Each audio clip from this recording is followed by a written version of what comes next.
All right, I think I have it.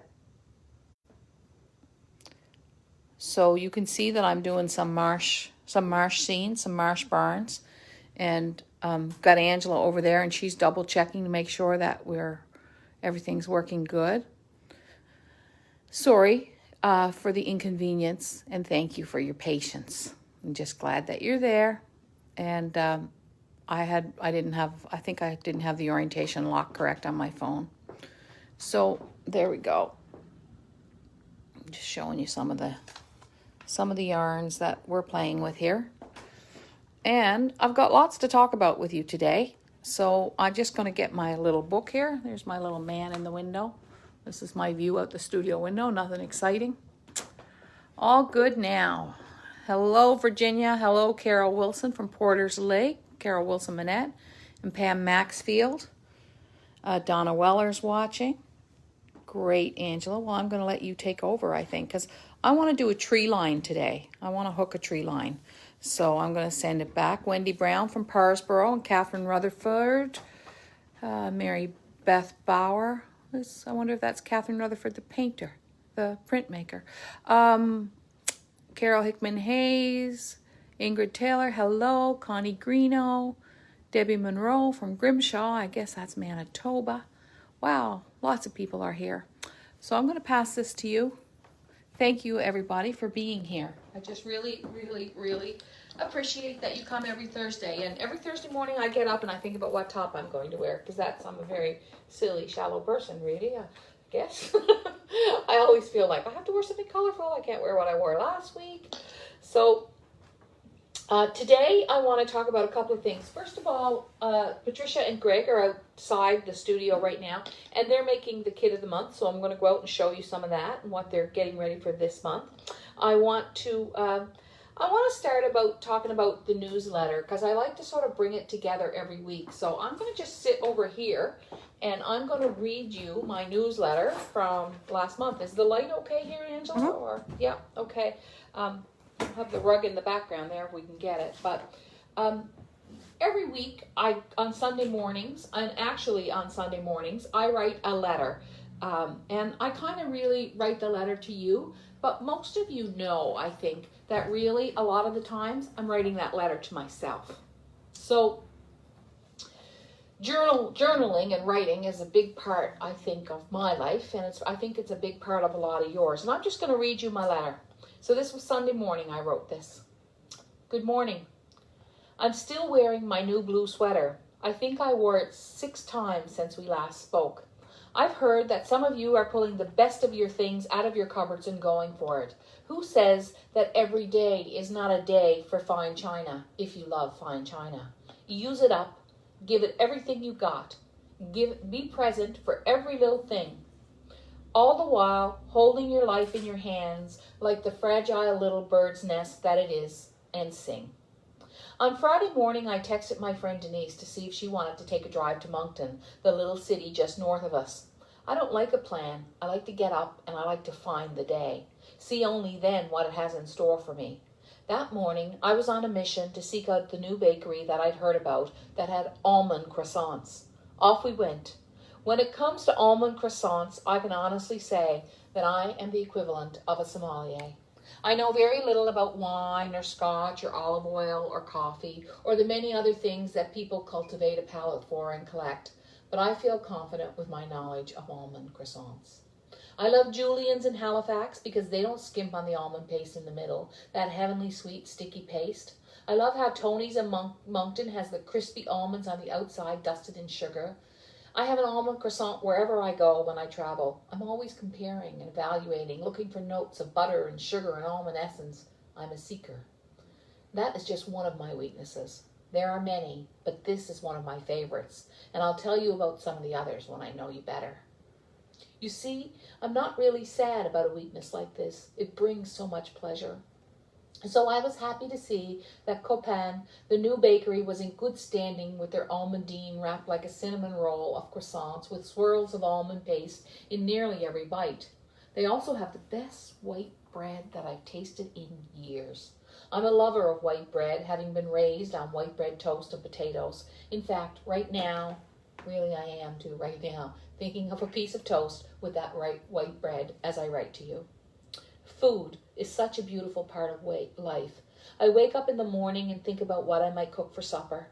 Tonight's not looking great based on what's in the fridge. 6 eggs, half a tub of yogurt, a bit of butter, a stick of old cheddar, some potatoes, 6 slices of white bread, and a box of macaroni left, and some flour.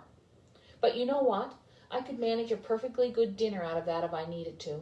If I had to do it every night, we'd eventually become susceptible to scurvy, but soon I'd go to the Highland Market and buy some oranges. I did notice that the apples are falling off my neighbor's tree up the lane, so maybe I'll grab a few. There you go, all set. When I think about the options, they're plentiful. I could do fried egg and potatoes, I could do an omelette, could do grilled cheese dipped in egg like a French toast grilled cheese. That's if we don't eat all the bread. I could ground up a macaroni and cheese. Gee, I could even make those fancy Hasselback potatoes and have yogurt on the side. Maybe there are a few chives outside my door. Baked apples or an apple crisp for dessert. Should I take those apples? Would he mind? They're falling off the tree, for heaven's sakes. Well, that's another thing altogether. We'll talk about that in another letter. See, what I have learned writing this is that it's not what you got.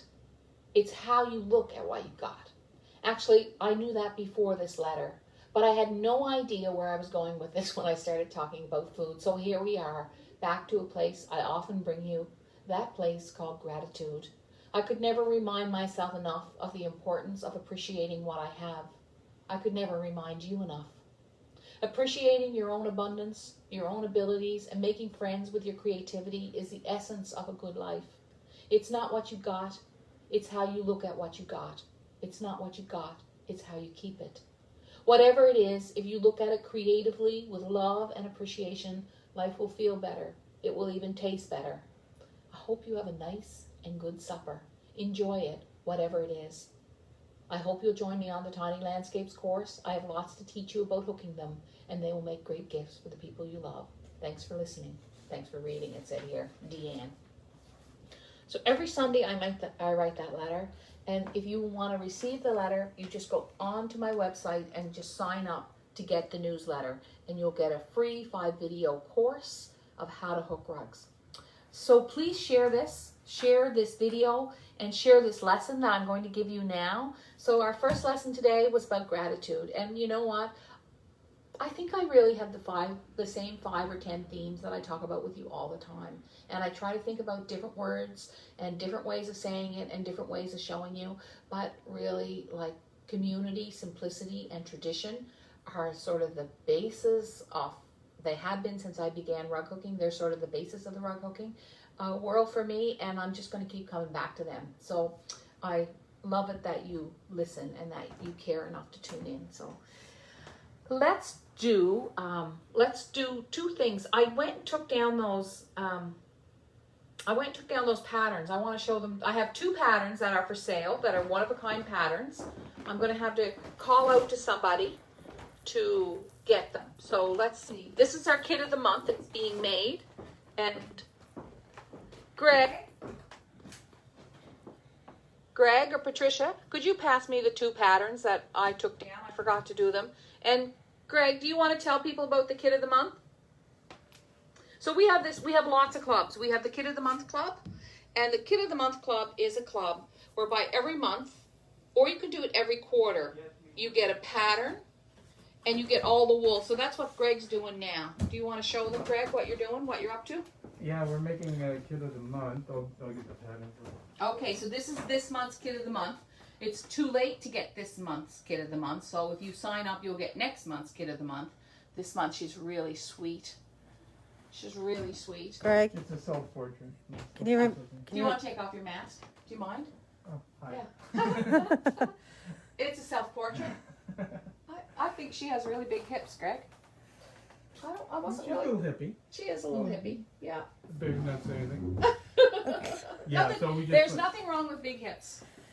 She has a womanly figure. Deanne picks out the colors, and we just put together the kit, like Yeah. yarn, and try to get a nice mixture of things. And Can we see in the bag, Greg? Yep. We are only halfway through it. Right Yeah, now. it's only halfway done. So every month, Greg, I sort of draw the design, and then we have a pattern of the month. You can get it on paper, or you can get it on linen, or you can get it as a kit. Now, a lot of people join the Kit of the Month Club quarterly. So we have a whole group of people who we send out a kit to every month or every quarter. And the Pattern of the Month Club comes monthly. So if you're interested in it, just go on our website. It's there. And if you tried to join Woolbox last week, you would have noticed that we were sold out. But we are now taking wool boxes for our October wool box now. We have about, I think we have about 10 spots left. But we are going to limit it because just, we're really making, you know. Susan had to come in today to create one special wool box because we made a mistake on the count. So we are limiting that. But anyway, it is a really, so this time of the month here gets really a little squirrely, doesn't it? First of the month. The first of the month. First week of the month is the worst. It's the worst. It's the busiest. Last week and the first week. Yeah, so that's like 2 weeks in the month. It's really not the whole 2 weeks. It's like 5 days where we're all a little excited and wound up. Or and the rest of the month is only just very busy. That's right. That's right. So the beautiful thing I love about this woman is that she has a moon snail in her hand. So she's going to be wearing a navy dress with white and a little red, and we're going to use some sparkling stellina for the, Greg picked out the thing for the shell, the sparkling stellina, which is really beautiful. And when I look at this, I think of Anne Morrow Lindbergh, A Woman in not The Woman in the Sea, that's The Old Man in the Sea. Do you know the book I mean? She was Charles Lindbergh's wife, and she went away to a cottage, and she wrote this book, Gifts from the Sea, and it's a beautiful book. So I'm going to go back here. We're good? All right. And we have 2 patterns here that are available for sale, and I'm just going to show them to you. Oh, not that one. Okay. So these are custom drawn, and I hand drew them. And they're both $129 Canadian, and here they are. And they're not on the website. If you want these, you just have to call the studio, and just Joe will answer. He's out front, and you can order it. So this one I would call, I don't know, I think I'd call it, I don't have a name for it. Call it, let's make up a name. I kind of feel like it's Many Moons. That's kind of what I see it as, Many Moons. And here's a really interesting one. This one is $129 also. It's larger. We just drew up some hand drawings, and this is an abstract. It's a very large abstract, sort of based on the sea, I think is really where it's coming from. It's kind of based on seaweed and pods. And yeah, it's called Through the Breakers. So it's kind of what gets brought up in the sea. And that's another one that we have, and those are one of a kinds. I just drew them up, and they're both for sale. So if you want those, you won't find them on the website. You're going to have to call us. Okay, so there's those 2 things. Now to get to our lesson.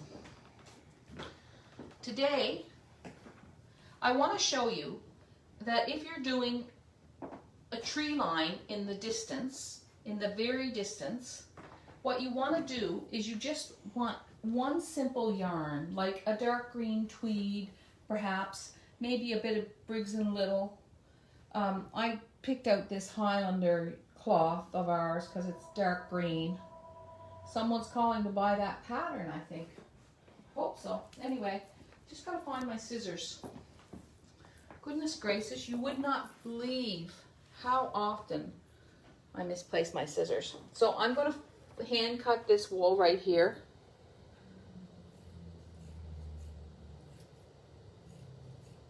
See how well these scissors, these are our Infinity scissors. They're the small, they're $14.95, and if you just cut your wool with it, you'll be all set. So when you're doing a tree line that's in the distance, you don't need a lot of different wools, okay? This is a far distant tree line. So what I'm going to do is I'm going to go over here and I'm going to hook up into the sky.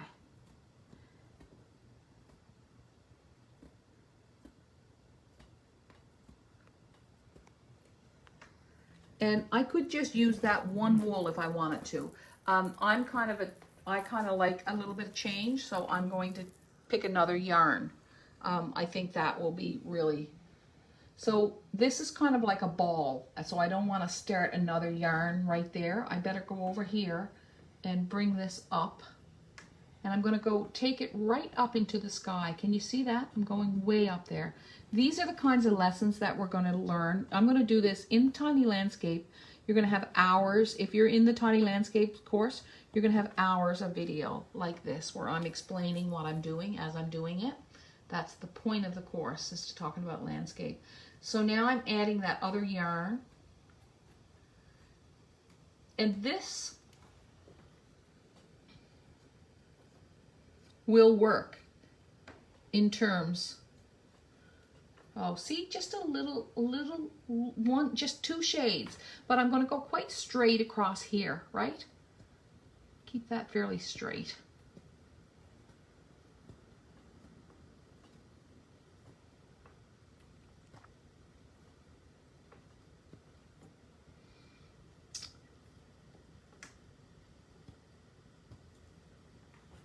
And this is going to get squashed up. So just watch what I'm doing. See how I'm pulling that up?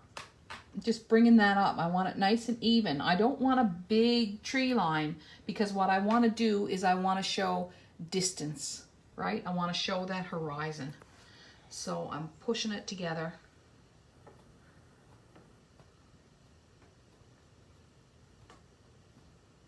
And there is, you know what I'm finding? I'm finding that people who don't even hook rugs are watching this because you're sharing it. And I really appreciate it. When you share, when 50 of you share it, we get a few more visitors. When 100 of you share it, we get tons more. Sometimes the videos have had up to 20,000 views. And that means that rug hooking is growing, and that means that we're passing on community, we're passing on friendship, we're passing on love, we're passing on passion. You know, you just don't know what you're teaching somebody when you're teaching them how to hook rugs. And I say that every week. And I say that every week because it's important.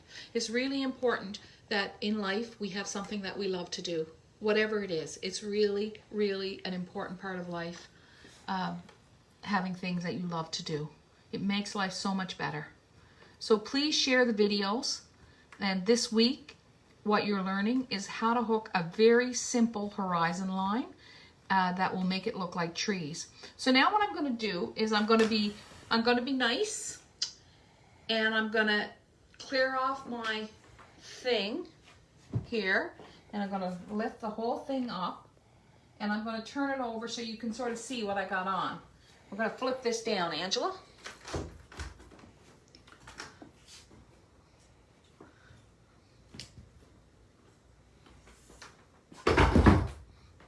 Over my frame. So let's come over here and look at it. So can you see now how this is going to be a horizon line? Can you see that?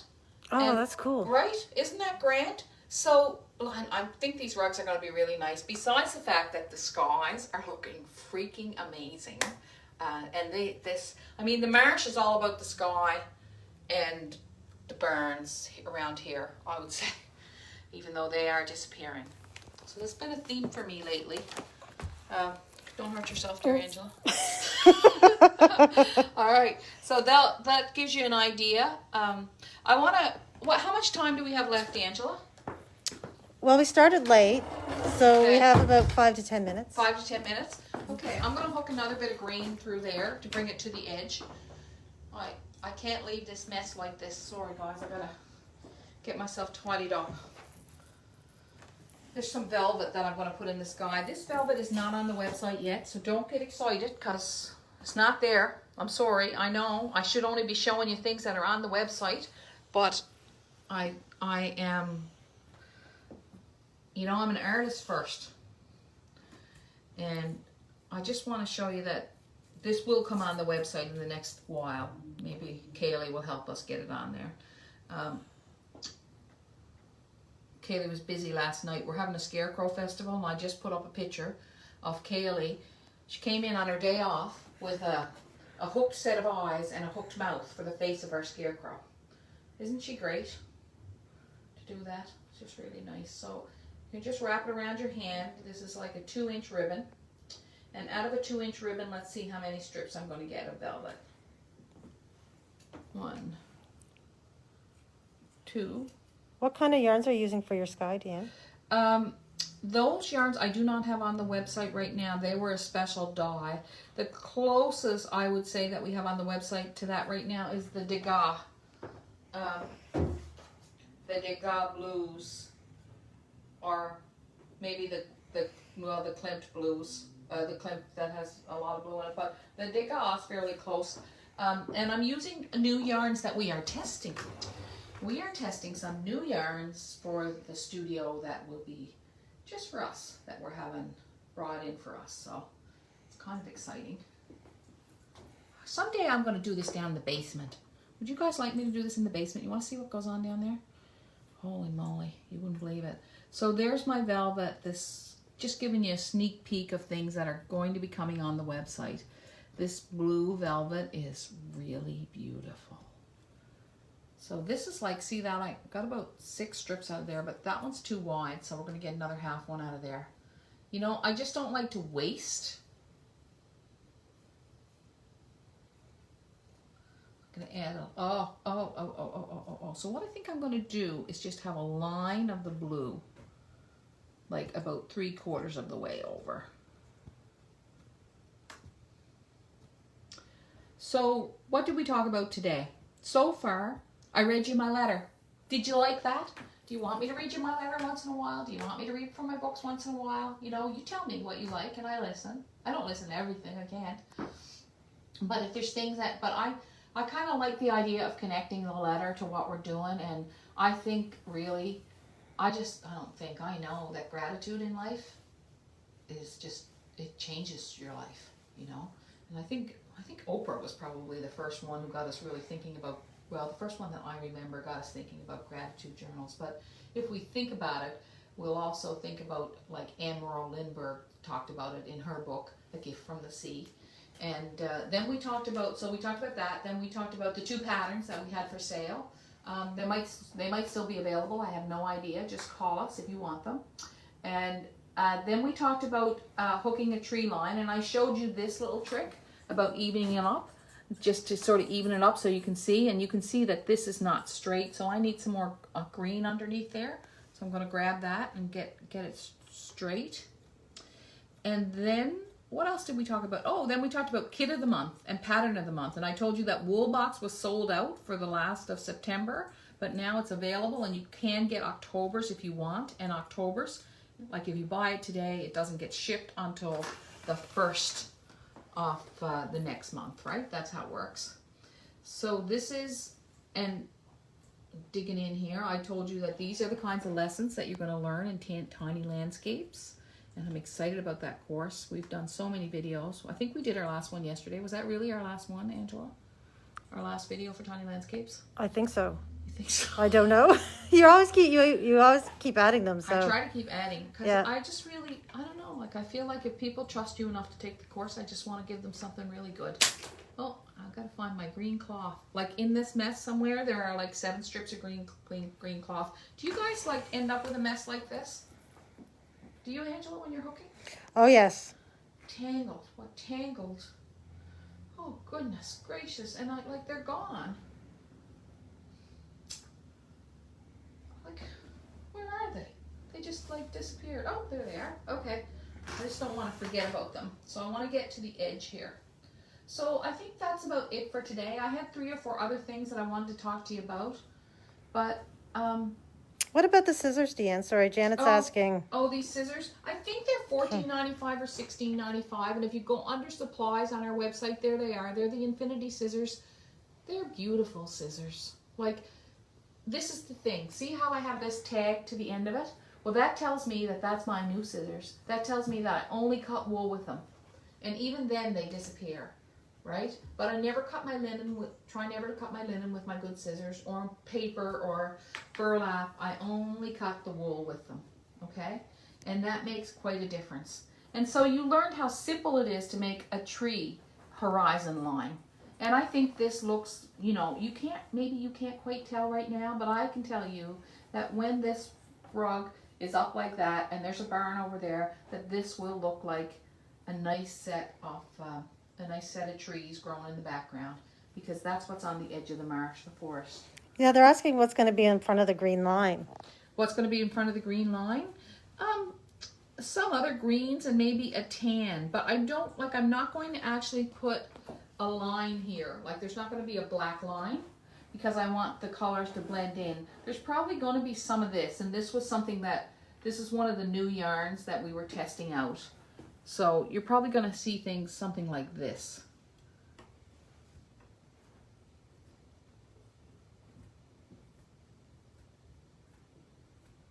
I don't know how you do that. Deanne's looking at me while she's hooking. I think, you know, I always tell people in my workshops, a good exercise is to close your eyes and hook. Because let's do that. Because when you close your eyes and hook, you know what's happening then? It's all about the feeling, and it's all about the motion. So everybody right now, just take your hook in your hand and close your eyes. And just do it for a minute or two. Feel how your thumb, it's hand over hand, you see. The two hands are connected. So it's probably going to be something like this. I don't know if that's going to stay or not, but I would flip it up for you again, but then I'm going to have this big mess again. So sorry, folks. You'll have to see it from that angle. Anyway, thank you, Angela, for taping today. Thanks to Greg. And thanks to you. I appreciate you being here. How many people did we have watching today, Angela? We're at 279. Oh, that's awesome. We probably lost some people because we got off to such a bad start, and I'm so sorry. But if you share this, way more than 279 people will get to see it. Way more than 279 people will think about gratitude, and way more than 279 people will be encouraged to get out their wool stash and start hooking rugs. And I'm glad you're here today. Thank you. I'm going to go for a walk now. I think I need a little walk. See ya. And I'm not cranky today. Did you notice? I already said. I'm sorry that I burdened you with that last week. But anyway, we're kind of friends, you know. See ya.